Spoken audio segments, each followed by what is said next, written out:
Bonjour à tous. J'ai planté un figuier il y a à peu près 5 ou 6 ans maintenant dans le potager et au départ il était vraiment trop petit pour envisager de réaliser des boutures. Donc maintenant les branches commencent à être un petit peu plus robustes, d'un diamètre plus conséquent. Donc je vais procéder à la réalisation de mes premières boutures. Alors pour réaliser les boutures, la première chose à envisager c'est le nombre d'yeux qu'on va laisser sur les rameaux, sur la section des rameaux qu'on va réaliser. Alors ici, comme ce sont des branches, c'est une branche plus ancienne, eh bien il n'est pas nécessairement évident d'avoir des bourgeons qui vont émerger de ces anciens nœuds. Parce que là on a les cicatrices des anciennes feuilles qui sont apparues sur le plan au cours du temps.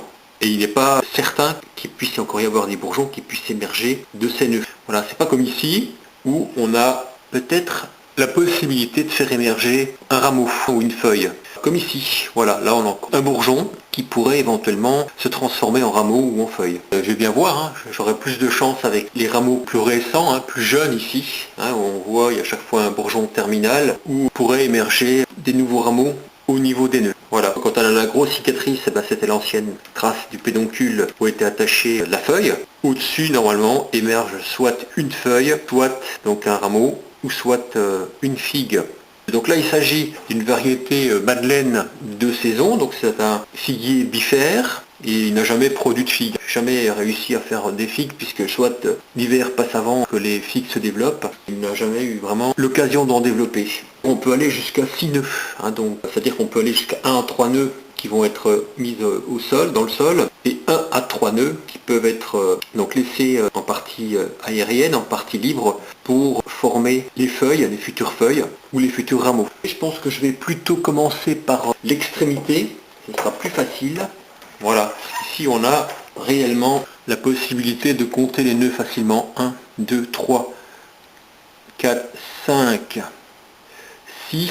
Comme je vais tout de même enfuir ces segments, ces boutures à une profondeur de 5 à 7 cm, 5 à 10 cm, eh bien je vais couper en dessous d'un nœud, à peu près 1 cm, et avant de couper je vais juste désinfecter à l'alcool 90, le sécateur, ou pour les grosses sections, on peut même utiliser une scie alligator ou une scie à métaux, voilà, pour avoir une coupe bien franche.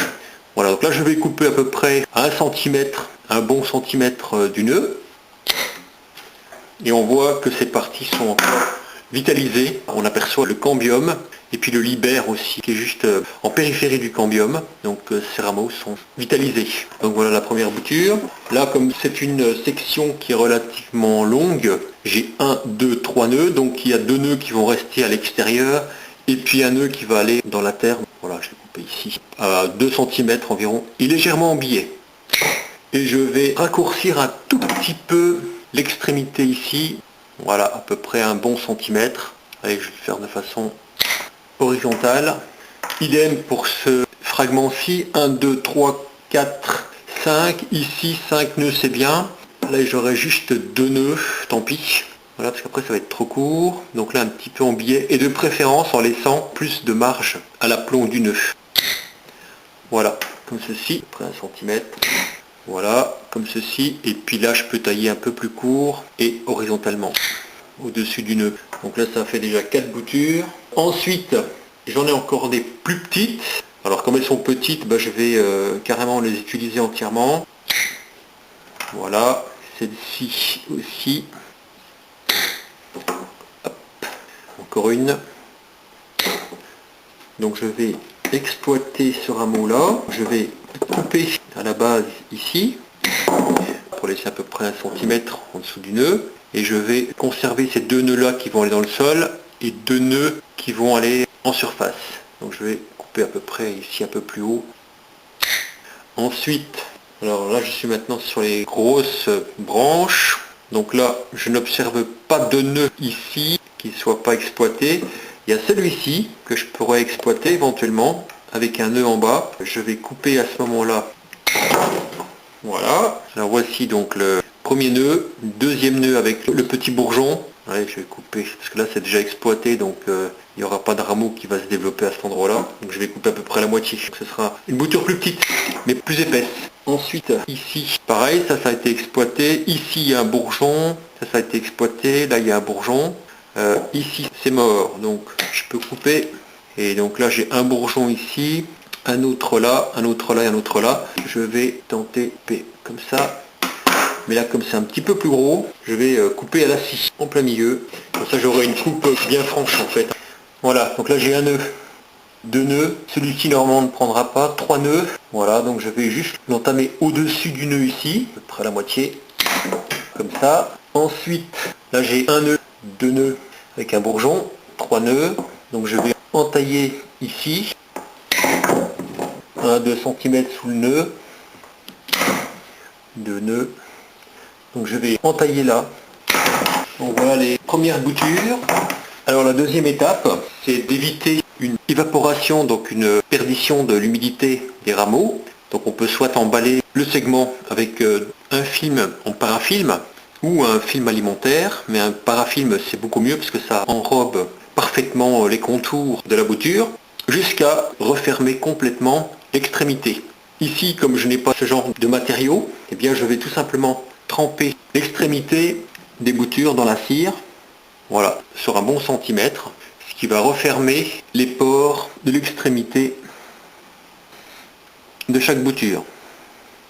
Voilà. Là où il y a un bourgeon, c'est pas nécessaire, mais là où il n'y a pas de bourgeon, et puis même les parties un peu latérales comme ça, autant les sceller comme ici. Voilà, je vais les sceller également. Hop. Alors.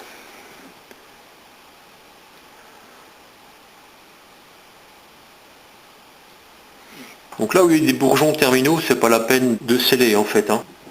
Donc je peux enlever la cire à cet endroit-là. Ensuite, il faut utiliser un substrat pour faire enraciner nos boutures. Bien sûr, il faut un contenant. Alors on peut utiliser des récipients différentes natures, hein, mais on peut aussi utiliser des pochetons qui servent à emballer les aliments, comme les sachets en plastique avec un zip, différentes sortes, hein. Je trouve que c'est un peu dommage d'utiliser un sachet pour les aliments. Ici, je vais en utiliser tout de même parce que ce sont des sachets que j'ai déjà utilisés.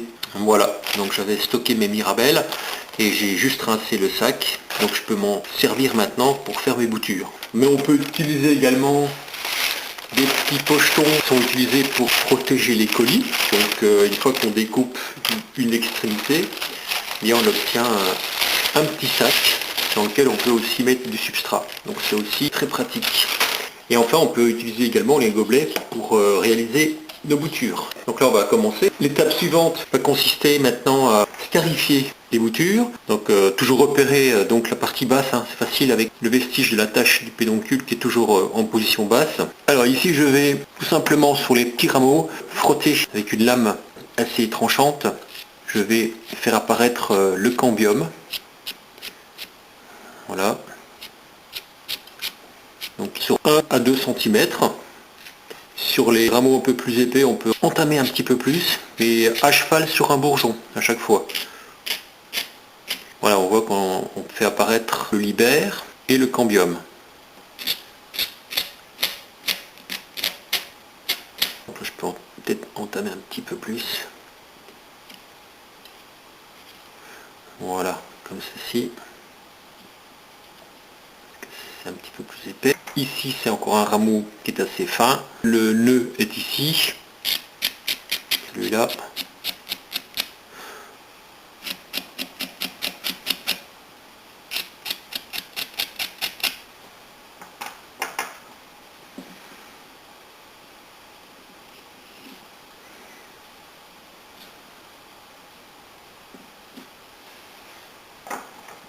Ici on a les parties plus ligneuses en fait de la plante.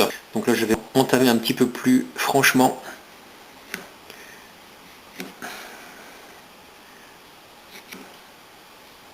Voilà, quand on a une lame bien tranchante, on fait un travail très précis.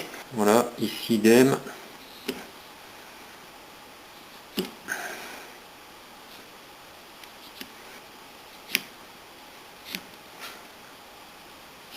Voilà, on expose en fait les tissus de régénération de la plante. Je vais faire tremper mes boutures dans de l'eau vinaigrée. Donc ici il s'agit d'eau du puits, donc c'est de l'eau de ruissellement. Donc j'ai mis 2 verres dans ce récipient, 2 verres d'eau. L'eau est assez fraîche, auquel je vais ajouter à peu près 5 à 7 gouttes de vinaigre de cidre. Voilà, et maintenant je vais faire tremper pendant environ 30 secondes mes boutures.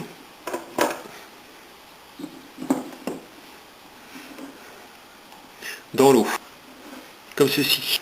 Voilà, mes boutures ont trempé 30 secondes environ dans l'eau. Maintenant je vais les mettre dans ce récipient. Donc ici il s'agit de terreau criblé à 1 cm, toutes les fractions plus épaisses, plus grosses, et je les ai mises de côté, donc pour remplir le fond des gobelets.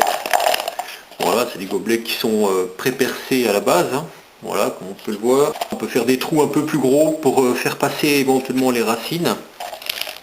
Donc là je remplis mes petits pots pour y mettre des grosses boutures, celle-ci par exemple. Donc je vais l'enfoncer à peu près à 5 à 10 cm pour faire émerger ce bourgeon-là, et puis éventuellement ce bourgeon-là. Donc je vais rehausser un tout petit peu.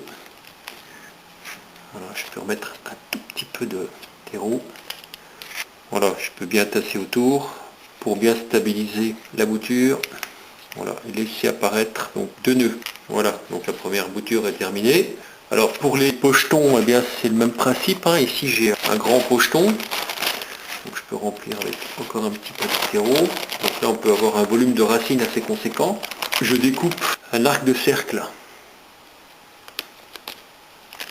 Comme ceci. Donc ça me permet de laisser de l'aisance pour le bourgeon, qui est celui-ci. Voilà, pour qu'il puisse avoir la possibilité de se développer avant de refermer le petit pocheton.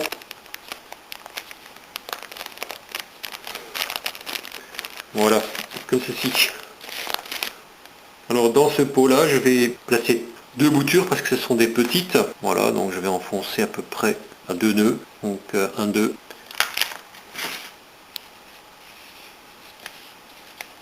Lorsqu'on fait des boutures verticales, la sève va monter beaucoup plus vite au bourgeon apical et les feuilles risquent d'apparaître avant l'enracinement. Donc c'est pour ça que je ne vais pas en faire beaucoup, je vais en faire 4. Je vais mettre 4 boutures dans les pots. Mais lorsqu'on réalise des boutures horizontales, l'avantage c'est qu'en mettant la bouture horizontalement, la pression de la sève va diminuer, ce qui va permettre de laisser le temps aux racines de se former avant que les feuilles n'émergent. Parce que les feuilles auront besoin de sève brute pour fabriquer de la sève élaborée, autrement elles ne pourront pas être nourries correctement. Et les feuilles risquent à ce moment-là de dépérir. Je vais faire majoritairement des boutures que je vais placer horizontalement par la suite. Donc là j'ai préparé tous mes pochetons pour avoir la possibilité de placer mes petits pochetons dans des récipients pour pouvoir être maintenus. Avec le doigt j'effectue un orifice pour faire office de carotte et un petit peu excentré, donc je ne suis pas au centre du sac. Ce qui me permet d'y glisser la bouture, de bien tasser autour, de refermer le sachet zip. Voilà, pour laisser émerger le bourgeon. Donc je vais le mettre en haut, comme ça, puisque comme je vais coucher mes sacs, comme ceci, voilà, ça va me permettre de les caler.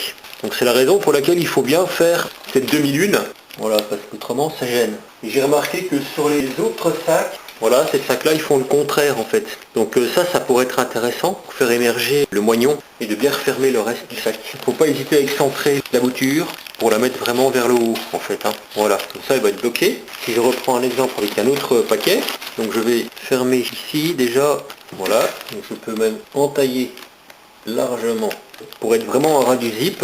Je tasse quelque peu mon terreau, je fais le plus au bord possible mais en laissant tout de même une marge de terreau. Je vais prendre ma bouture, la glisser, tasser le terreau autour, voilà, et bien refermer le petit paquet, voilà.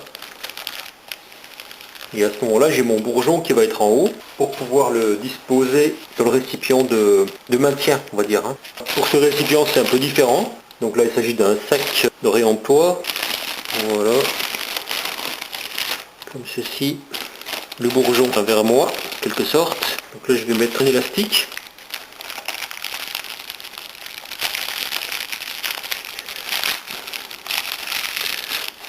Et puis coucher également le pocheton. Il ne faut pas non plus oublier d'humidifier toutes nos boutures. Voilà. En sachant que le terreau a déjà été pré-humidifié au départ.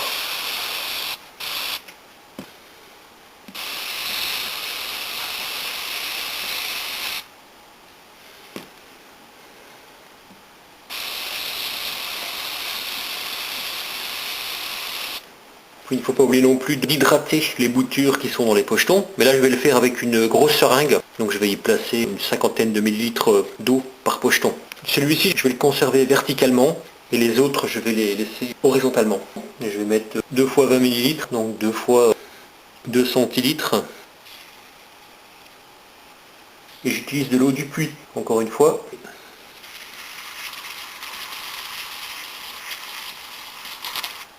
Hop. Ça constitue déjà une grande quantité de boutures de figuier. Mais bon, l'objectif c'est de pouvoir éventuellement en obtenir quelques-uns au final. On va bien voir. Résultat d'ici 3 semaines, 1 mois pour l'enracinement et le développement des bourgeons.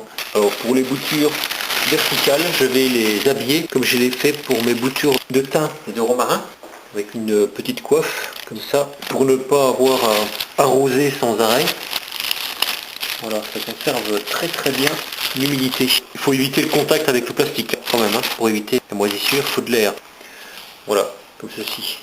Et pour les pochetons horizontaux, je vais simplement ajouter l'eau à travers le sac.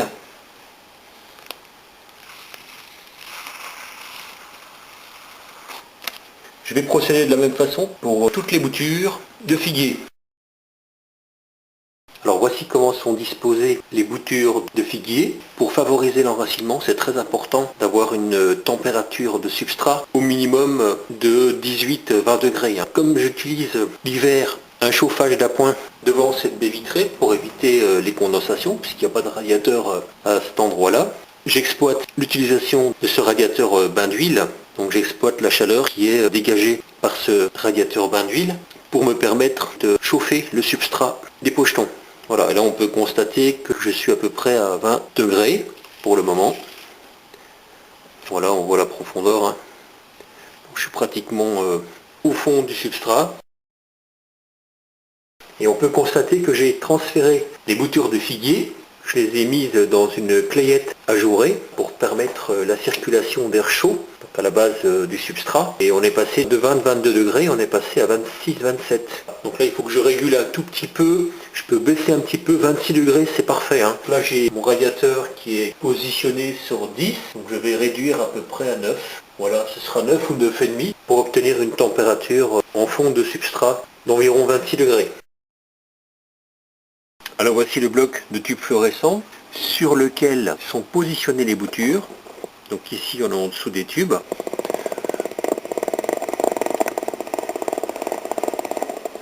Et au-dessus des tubes, j'exploite la chaleur dégagée par les transformateurs des tubes fluorescents pour faire enraciner mes boutures. Comme les clayettes sont ajourées, cela permet de laisser passer la chaleur à travers la clayette pour bien réchauffer le substrat des pochetons. Et en plus, j'ai ajouté une serviette molletonnée, on va dire, pour bien conserver la chaleur, pour ne pas qu'elle s'échappe par convection. On sent que la serviette est bien chaude. On va justement vérifier la température du substrat dans un des pochetons.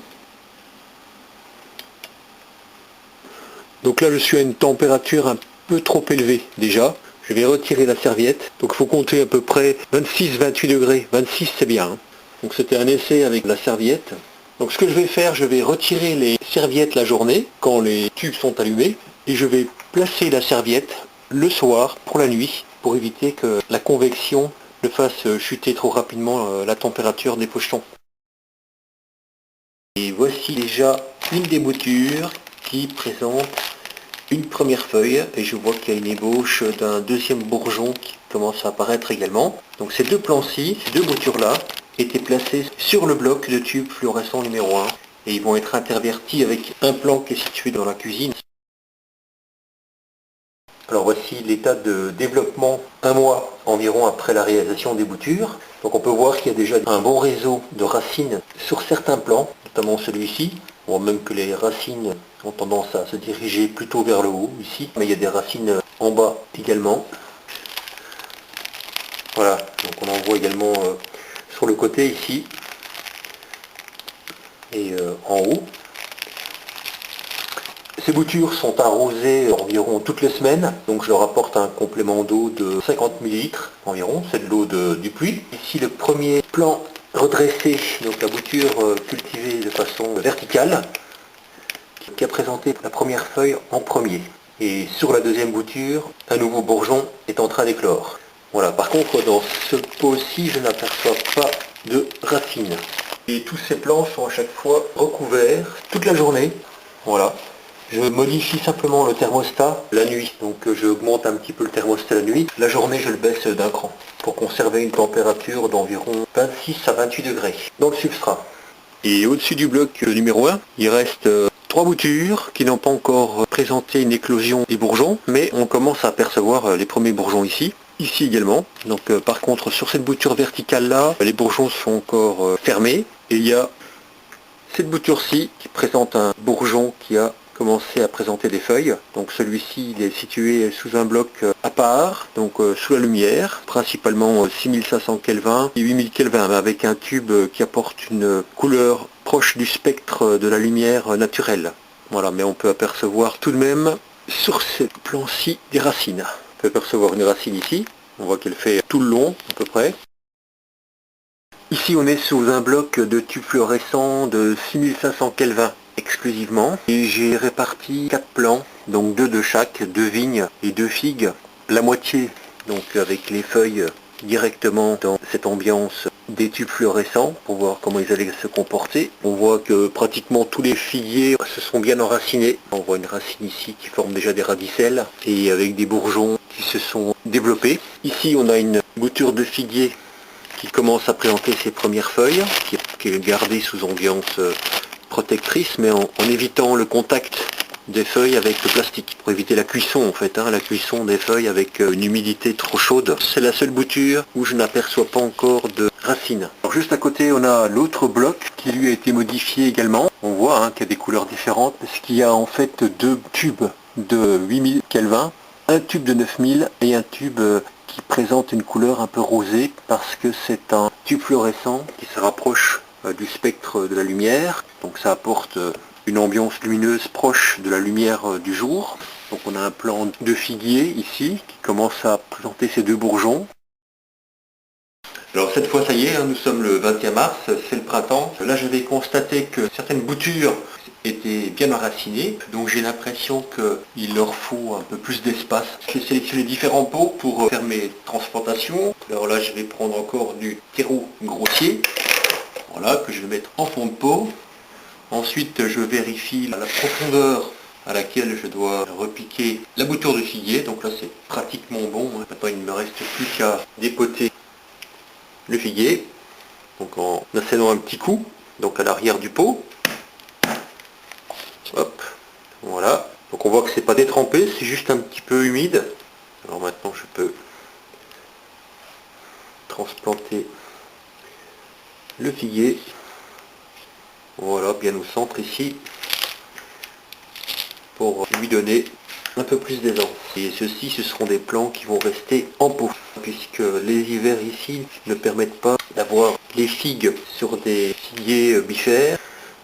Alors sur ce plan-ci, on peut constater toute l'importance du réseau racinaire qui est très abondant, donc cette bouture a très bien pris. Mais pareil, on a d'abord les racines qui sont plus jeunes, qui sont bien blanches, et puis au bout d'un certain temps, on a un léger brunissement de la racine. Donc ça, je ne sais pas encore très bien à quoi ça peut être dû, si c'est préjudiciable ou pas au plant. Pour les figuiers, il faut de l'humidité, mais il faut de l'air aussi.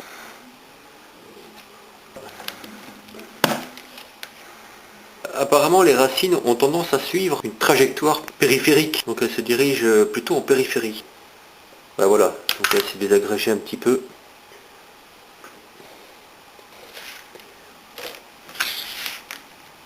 Depuis que le plan mère est au potager, je n'avais pas réussi à produire de figues. J'avais observé à plusieurs reprises les bourgeons fructifères, mais ils ont toujours subi une attaque du gel. Les plants-ci par contre seront chaque fois protégés en cas de risque de gel pour éviter de perdre la production de fruits.